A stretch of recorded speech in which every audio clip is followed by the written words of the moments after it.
Radhe Radhe everyone, welcome to Kishori pharmacy. तो आज हम मैकेनिज्म ऑफ अस्थमा पढ़ेंगे।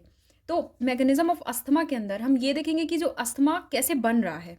तो यहाँ पे क्या होता है, foreign substance dust pollen enters into body by नसल कैविटी। जो फॉरेन सब्सटेंस होता है जैसे कि डस्ट हो गया और पॉलन हो गया, वो बॉडी में एंटर करता है बाय नोज के थ्रू। फिर क्या होता है, from nose it is spread to lungs and causes inflammation. ये जैसे ही नोज से जो डस्ट है वो जैसे ही नोज से स्प्रेड होता है बॉडी पे, तो वो अफेक्ट करता है लंग को। जैसे ही वो लंग्स तक पहुंचेगा तो क्या करेगा, वो कॉज कर देगा इन्फ्लामेशन को। वहाँ पे लंग्स में इन्फ्लामेशन देखने को मिलेगा। इन्फ्लामेशन क्या होता है, इन्फ्लामेशन मतलब होता है स्वेलिंग। फिर क्या है, inflammation releases phospholipid and inflammation mediators. जो इन्फ्लामेशन है वो रिलीज करता है मीडिएटर्स को और फॉस्फोलिपिड को। तो मीडिएटर्स क्या होते हैं, हिस्टामिन होते हैं, प्रोटीज एंजाइम। फिर क्या होता है कि जो फॉस्फोलिपिड्स होते हैं, फॉस्फोलिपिड ब्रेक डाउन होता है एर्किडोनिक एसिड में बाय फॉस्फोलाइपेज A2 के थ्रू। फिर जो एर्किडोनिक एसिड है वो प्रोड्यूस करता है प्रोस्टाग्लैंडिन और ल्यूकोट्राइन को प्रोड्यूस करता है बाय कॉक्स एंड डॉक्स। फिर क्या होता है, जो इन्फ्लामेशन होता है वो वहाँ पे देखने को मिलता है। उसके बाद क्या होता है, further it is converted into pain, airway narrow, shortness of breathing. जो इन्फ्लामेशन वहाँ पे हुआ है लंग्स में, वो किस में कन्वर्ट हो जा रहा है, जो इन्फ्लामेशन है वो पेन में कन्वर्ट हो जा रहा है, और जो एयरवेज होता है वो नैरो सिकुड़ा सा हो जाता है, और शॉर्टनेस ऑफ ब्रीदिंग होने लगती है, सांस लेने में बहुत प्रॉब्लम होने लगती है। और इसी सिम्टम्स से हम पता कर लेते हैं कि जो अस्थमा का जो प्रॉब्लम हो रहा है वो यहाँ पे कॉज हो गया, बन गया है अस्थमा। तो अब हम पढ़ेंगे classification of anti asthmatic drug. तो जो एंटी अस्थमेटिक ड्रग हैं वो टोटल 5 क्लासेस में डिवाइडेड हैं। पहला है ब्रोंकोडाइलेटर्स, दूसरा है ल्यूकोट्राइन एंटागोनिस्ट, तीसरा है मास्ट सेल स्टेबलाइजर, फोर्थ है कॉर्टिकोस्टेरॉइड्स और फिफ्थ है एंटी आईजी एंटीबॉडीज। तो जो ब्रोंकोडाइलेटर्स है वो टोटल 3 सब क्लासेस में डिवाइडेड है।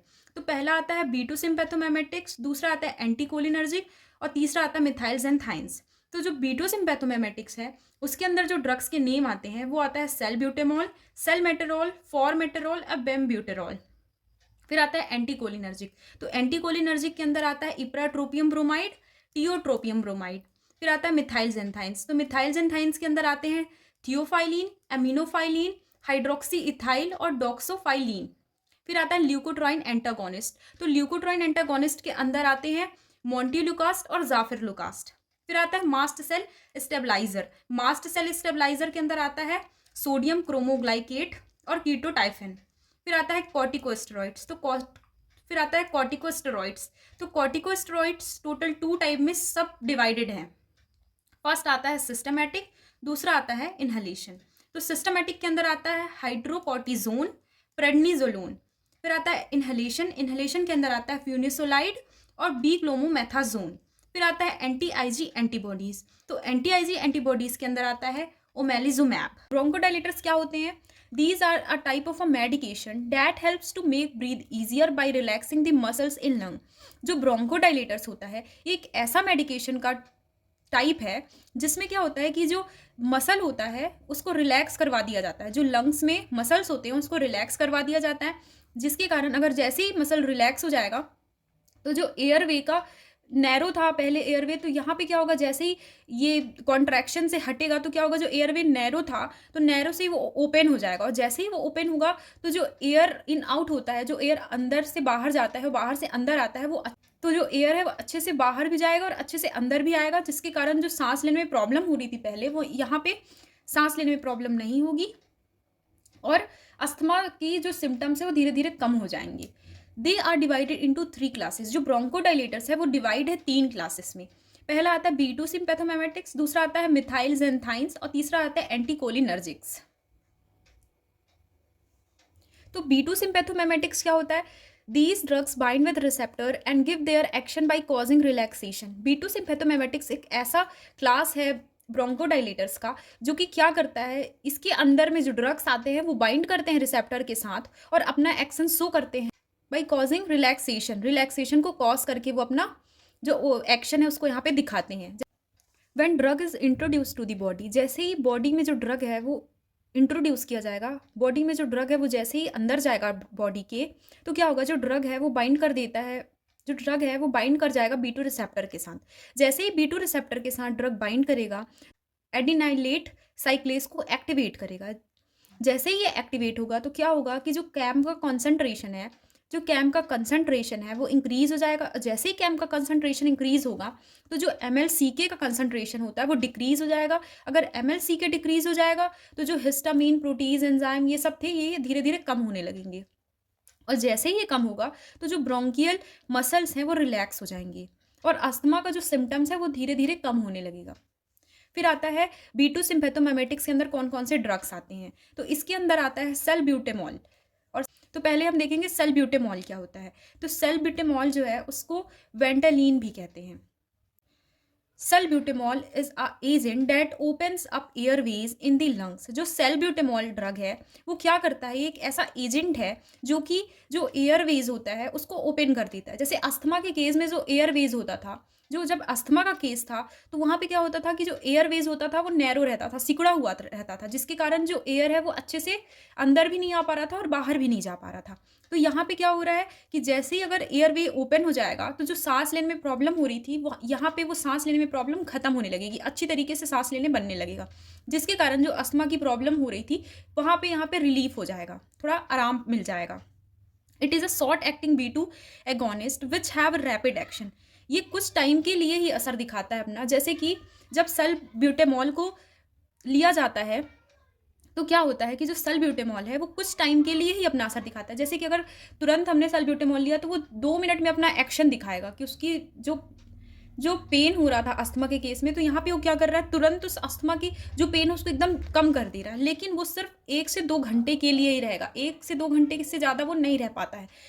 सल्ब्यूटामॉल का साइड इफेक्ट क्या क्या हो सकता है, तो इसका थ्रोट इरिटेशन हो सकता है, एंजाइटी हो सकता है, हेडेक हो सकता है और मसल क्रैम्प्स हो सकते हैं, अरिथमिक हार्ट बीट हो सकता है।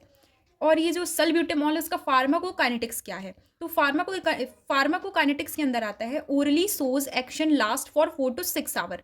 अगर ये टैबलेट के फॉर्म में लिया गया है तो 4 से 6 घंटे ही अपना असर दिखाता है। लेकिन अगर ये इन्हेलेशन के फॉर्म में लिया गया है तो क्या होगा, ये अपना असर 2 से 4 घंटे के लिए दिखाएगा। फिर आता है सल्मेटेरॉल। सल्मेटेरॉल कौन सा ड्रग है, सल्मेटेरॉल भी बी2 सिम्पैथोमिमेटिक्स के ड्रग्स के अंदर आता है। Salmeterol helps to prevent and maintain asthma symptoms. जो सल्मेटेरॉल है ये भी एक ऐसा मेडिकेशन है जिससे ये प्रिवेंट करता है अस्थमा के सिम्टम्स को। It is a long acting बी2 adrenergic receptor agonist. ये long acting बी2 adrenergic receptor agonist है, मतलब ये बहुत टाइम के लिए अपना असर दिखाता है। जैसे कि अगर सल्ब्यूटामॉल लिया गया था तो वो 2 से 4 घंटे ही तक अपना असर दिखा रहा था, लेकिन यहाँ पे ये 12 to 14 आवर्स ये अपना असर दिखाता है। अब आता है फार्माकोकाइनेटिक्स। फार्माकोकाइनेटिक्स के अंदर आता है salmeterol are taken by inhalation route. जो सल्मेटेरॉल का ये जो ड्रग है, जो सल्मेटेरॉल ड्रग है, इसे इनहलेशन रूट के थ्रू लिया जाता है, मतलब इसे माउथ से लेंगे या फिर नोज से लिया जाता है। They are taken twice are day. ये एक दिन में 2 बार लिया जाता है। मिथाइलजेनथाइन्स क्या है, मिथाइलजेनथाइन्स एक दूसरा क्लासिफिकेशन है। मिथाइलजेनथाइन्स एक दूसरा क्लासिफिकेशन है ब्रोंकोडाइलेटर्स का। तो मिथाइलजेनथाइन्स क्या है, they are those agent which bind with receptor and so their action. ये भी एक ऐसे एजेंट है जो कि बाइंड करते हैं रिसेप्टर के साथ और अपना एक्शन शो करते हैं। तो इसका मैकेनिज्म ऑफ एक्शन क्या है, drug are introduce to the body. जैसे ही जो ड्रग है उसको बॉडी के अंदर दिया जाएगा तो क्या होगा कि ये जो ड्रग है वो ब्लॉक कर देता है पीडी इंजाइम को, मतलब फॉस्फोडाइएस्टरेज इंजाइम को ब्लॉक करेगा और कैम्प की कंसंट्रेशन को बढ़ा देगा। और जैसे ही कैम्प का कंसंट्रेशन बढ़ेगा तो एमएलसीके का कंसंट्रेशन कम होगा, जिसके कारण जो मीडिएटर्स रिलीज हो रहे थे वो कम होने लगेंगे और ब्रोंकोडाइलेट हो जाएगा। फिर इसके अंदर जो मिथाइलजेनथाइन्स के अंदर जो ड्रग्स आते हैं वो आता है थियोफाइलिन और एमिनोफाइलिन आता है, डॉक्सोफाइलिन आता है, हाइड्रोक्सी इथाइल आता है। तो पहले हम पढ़ेंगे थियोफाइलिन क्या होता है। तो theophylline drug inhibits phosphodiesterase and helps in causing relaxation of bronchial muscles. जो थियोफाइलिन ड्रग है वो क्या करता है, ये इनहिबिट कर देता है फॉस्फोडाइएस्टरेज एंजाइम को, और जैसे ही ये इनहिबिट होगा तो कैम्प का जो कंसंट्रेशन है वो इंक्रीज होने लगेगा और ये क्या करेगा, ब्रोंकियल मसल्स जो है उसको रिलैक्स कर देगा। फिर आता है फार्माकोकाइनेटिक्स। तो they are taken as orally और इंटरवीनियसली। तो इसे ओरली लिया जाता है और इंटरवीनियसली भी लिया जाता है। इंटरवीनियसली मतलब होता है स्किन के अंदर इंजेक्ट करके। तो जो अमीनोफाइलिन है, डॉक्सोफाइलिन है और हाइड्रोक्सी इथाइल है, इसमें सब कुछ सेम रहेगा और इसके फार्माकोकाइनेटिक्स भी सेम रहेंगे, साइड इफेक्ट भी सेम रहेगा, सब कुछ सेम रहेगा इसका। फिर आता है एंटीकोलिनर्जिक। एंटीकोलिनर्जिक क्या है? एंटीकोलिनर्जिक ब्रोंकोडायलेटर्स के थर्ड क्लास है। तो एंटीकोलिनर्जिक क्या है? तो एंटीकोलिनर्जिक एक ऐसा एजेंट है विच इनहिबिट्स द M3 रिसेप्टर। ये एक ऐसा एजेंट है जो कि M3 रिसेप्टर को इनहिबिट करता है। Those agent which inhibit the action of acetyl choline. तो एसिटाइल कोलिन की जो एक्शन है उसको यहाँ पे वो इनहिबिट कर रहा है, रोक रहा है उसे। तो इसका जो मेथड ऑफ एक्शन है वो कैसा होगा? जब जो ड्रग है उसको इंट्रोड्यूस किया जाएगा बॉडी के अंदर, जो ड्रग है उसको जब बॉडी के अंदर दिया जाएगा तो क्या करेगा? ये M3 रिसेप्टर को ब्लॉक कर देगा। जैसे ये M3 रिसेप्टर ब्लॉक होगा तो क्या होगा? Increase the concentration of camp का जो कंसंट्रेशन है वो इंक्रीज होने लगेगा और धीरे धीरे जो मसल्स है वो रिलैक्स हो जाएंगे। तो इसके अंदर आता है ipratropium bromide. Those agent which helps to control symptoms of lung disease such as asthma etcetera. Ipratropium bromide क्या है? ये एक ऐसा एजेंट है जो कि कंट्रोल करता है सिम्टम्स, लंग्स डिसीज के सिम्टम्स को। लंग्स डिसीज के अंदर आता है अस्थमा हो गया, COPD हो गया, ये इप्राट्रोपियम ब्रोमाइड को हम उस केस में दे सकते हैं। Combination of inhaled ipratropium with B2 agonist produces more and longer lasting dilation। Ipratropium और B2 एगोनिस्ट को अगर हम कंबाइन करके देंगे तो क्या होगा कि ये लास्ट मतलब बहुत टाइम के लिए डायलेट करके रखेगा ब्रोंको, मतलब मसल्स को बहुत टाइम के लिए डायलेट करके रखेगा, रिलैक्स करके रखेगा। इसके साइड इफेक्ट सब कुछ सेम होंगे, ड्राई माउथ होगा, एंजाइटी होगा, हार्ट बीट इंक्रीज होगा। तो जो एडमिनिस्ट्रेशन ऑफ इप्राट्रोपियम है वो उसे इन्हलेशन के थ्रू भी ले सकते हैं, ओरली भी ले सकते हैं और इंट्रानेसली भी ले सकते हैं। टियोट्रोपियम ब्रोमाइड क्या है? सब कुछ इसका सेम रहेगा एज इप्राट्रोपियम के जैसा। फिर नेक्स्ट आता है ल्यूकोट्राइन एंटागोनिस्ट। ल्यूकोट्राइन एंटागोनिस्ट क्या है? Those agent give their action by blocking leukotriene receptor. एक ऐसा एजेंट है जो कि ल्यूकोट्राइन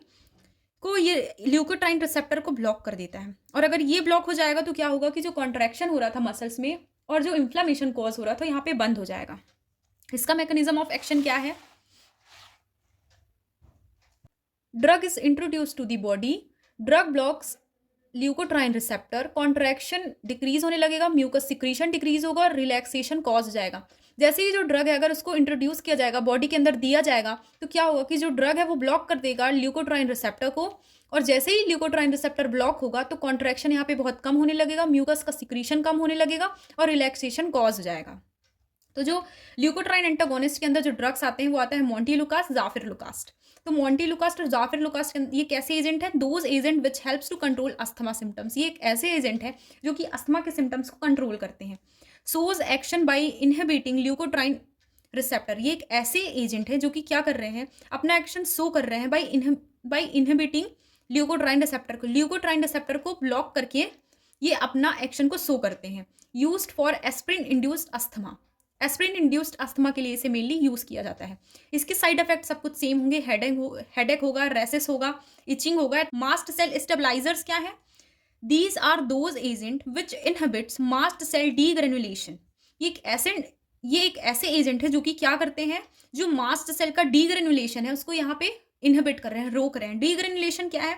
डीग्रेनुलेशन एक प्रोसेस है जिसमें जो इन्फ्लामेटरी एजेंट होते हैं वो बाहर निकलते हैं।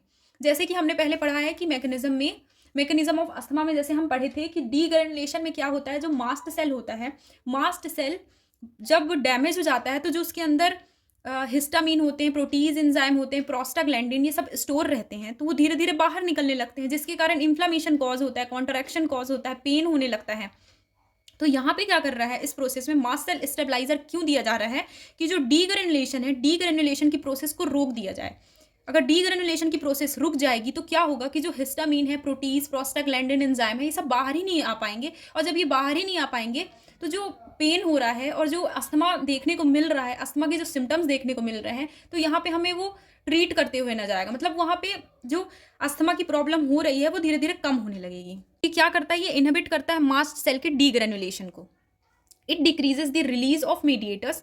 ये डिक्रीज कर देगा रिलीज ऑफ मीडिएटर्स के। मीडिएटर्स के अंदर आते हैं हिस्टामिन, प्रोस्टाग्लैंडिन और ल्यूकोट्राइन हो गए और प्रोटीज एंजाइम हो गया। तो ये क्या कर रहा है? अगर डीग्रेनुलेशन ही नहीं होगा तो जो इन्फ्लामेटरी एजेंट है वो बाहर ही नहीं आएंगे, और जब ये बाहर ही नहीं आएंगे तो इन्फ्लामेशन क्या होगा कि होगा ही नहीं। अगर थोड़ा सा भी इन्फ्लामेशन हुआ है तो यहाँ पे धीरे धीरे कम होने लगेगा और जो मसल्स है वो रिलैक्स हो जाएगा। जो मास्ट सेल स्टेबलाइजर्स के अंदर ड्रग्स आते हैं वो आता है सोडियम क्रोमोग्लाइकेट एंड कीटोटाइफिन। तो it is a mast cell stabiliser which inhibit the degranulation of mast cell. ये एक मास्ट सेल स्टेबलाइजर है जो कि इनहिबिट करते हैं डीग्रेनुलेशन मास्ट सेल की। तो डीग्रेनुलेशन क्या है, जैसे ये मास्ट सेल है, तो जो मास्ट सेल है, मास्ट सेल के अंदर हिस्टामीन, प्रोस्टाग्लैंडिन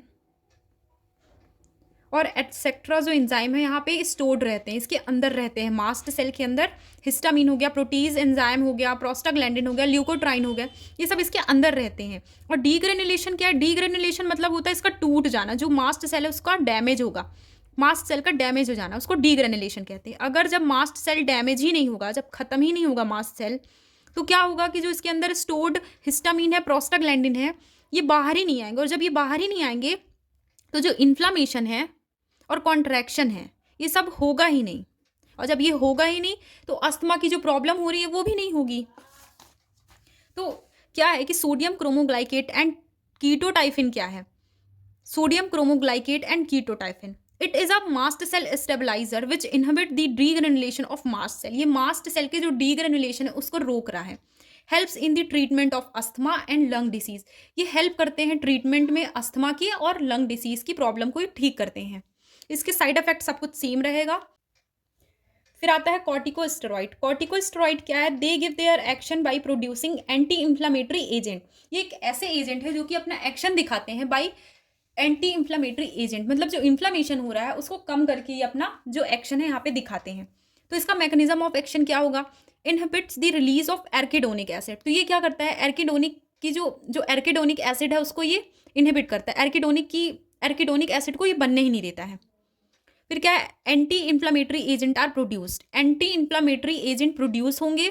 और जब एंटी इन्फ्लामेटरी एजेंट प्रोड्यूस हो जाएंगे तो क्या है, इन्फ्लामेशन को वो इनहिबिट कर देंगे, कम कर देंगे। और क्या होगा, म्यूकोसल एडिमा भी कम हो जाएगा और फिर अस्थमा जो है वो कंट्रोल हो जाएगा। तो जो कॉर्टिकोस्टेरॉइड्स है, कॉर्टिकोस्टेरॉइड्स के अंदर जो ड्रग्स आते हैं वो टोटल 2 टाइप्स में डिवाइडेड हैं। तो पहला है सिस्टमैटिक और दूसरा है इनहलेशन। तो सिस्टमैटिक क्या है, it includes which comprises oral and rectal. ये जो सिस्टमैटिक है ये इंक्लूड करता है ओरल और रेक्टल को। तो जो सिस्टमैटिक है, जो उसके अंदर ड्रग आते हैं वो हाइड्रोकॉर्टिजोन और प्रेडनिजोलोन। तो it comes in the class of corticosteroids. तो जो ये हाइड्रोकॉर्टिजोन है और प्रेडनिजोलोन है ये कॉर्टिकोस्टेरॉइड्स की क्लास के अंदर आते हैं। Helps in the treatment of asthma, arthritis etcetera. जो हाइड्रोकॉर्टिजोन और प्रेडनिजोलोन है ये अस्थमा और अर्थराइटिस की ट्रीटमेंट में यूज़ किए जाते हैं।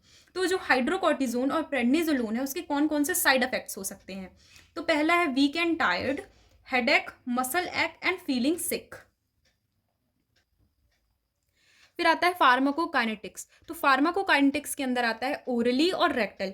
ये 2 पाथवे से लिया जा सकता है, ओरली जैसे कि टैबलेट हो गया, कैप्सूल हो गया, बाई माउथ, और रेक्टल के थ्रू भी इसे लिया जा सकता है।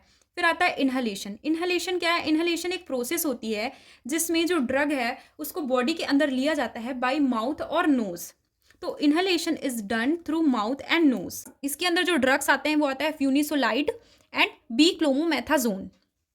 Comes under the class of corticosteroids. ये कॉर्टिकोस्टेरॉइड्स की क्लास के अंदर आते हैं और ट्रीट करते हैं सिम्टम्स को by producing anti inflammatory agent use to treat asthma, allergy etcetera. इसे अस्थमा और एलर्जी के लिए दिया जाता है। साइड इफेक्ट्स इसके सब कुछ सेम रहेंगे। फार्माकोकाइनेटिक्स इसका क्या है, they are taken by mouth और नोज। एंटी आईजी एंटीबॉडीज क्या होते हैं, तो ये एंटी आईजी एंटीबॉडीज क्या है, इस एंटी आईजी एंटीबॉडीज वो होते हैं जो कि क्या करते हैं, ये बाइंड करते हैं फ्री आईजी के साथ। और क्या करते हैं, ये जो मास्ट सेल है, मास्ट सेल से बाइंड नहीं होने देते हैं इसको। अगर ये मास्ट सेल से बाइंड नहीं होगा तो क्या होगा कि जो इन्फ्लामेटरी एजेंट है वो बाहर ही नहीं आएंगे, और जब वो बाहर ही नहीं आएंगे तो कोई भी प्रॉब्लम देखने को मिलेगी ही नहीं। तो क्या है इसका मैकेनिज्म ऑफ एक्शन, कि drug bind with free IG in circulation with further can not bind with mast cell. तो जो ड्रग है वो बाइंड कर जाता है फ्री आईजी के साथ। जब ये आईजी के साथ बाइंड कर जाएगा तो क्या है, जो मास्ट सेल है तो ये मास्ट सेल के साथ बाइंड नहीं कर पाएगा। और जब ये मास्ट सेल के साथ बाइंड नहीं कर पाएगा तो ये क्या होगा कि जो इन्फ्लामेटरी एजेंट है तो यहाँ पे वो प्रोड्यूस ही नहीं होंगे। और जब ये इन्फ्लामेटरी एजेंट प्रोड्यूस नहीं होंगे तो क्या होगा, ये जो इन्फ्लामेशन हो रहा था, कॉन्ट्रैक्शन हो रहा था, पेन हो रहा था, एयरवे नैरो हो रहा था, तो ये सब होगा ही नहीं यहाँ पे। और जो ब्रोंको होगा वो रिलैक्स हो जाएगा, जो मसल्स हैं वो रिलैक्स हो जाएंगे। इसके अंदर ड्रग्स जो आते हैं वो आता है ओमेलिजुमैब। ओमेलिजुमैब क्या है, ये क्लास है, ये एक ऐसे ड्रग है जो कि एंटी आईजी एंटीबॉडीज़ के क्लास के अंदर आते हैं। ये क्या करता है, ये अस्थमा को ट्रीट करता है, लंग डिसीज़ को ट्रीट करता है और बाइंड करता है आईजीई के साथ और इन्हिबिट कर देता है इन्फ्लेमेशन, और ये इन्हिबिट कर देता है इन्फ्लेमेटरी एजेंट को। इसके साइड इफेक्ट्स क्या है? पेन है, डिजीनेस है, हेयर लॉस है, हेडेक है। फार्माकोकाइनेटिक्स इसका क्या है? Administration through subcutaneous injection every 2 और 4 वीक्स। इस इंजेक्शन को दिया जाता है 2 से 4 वीक्स में।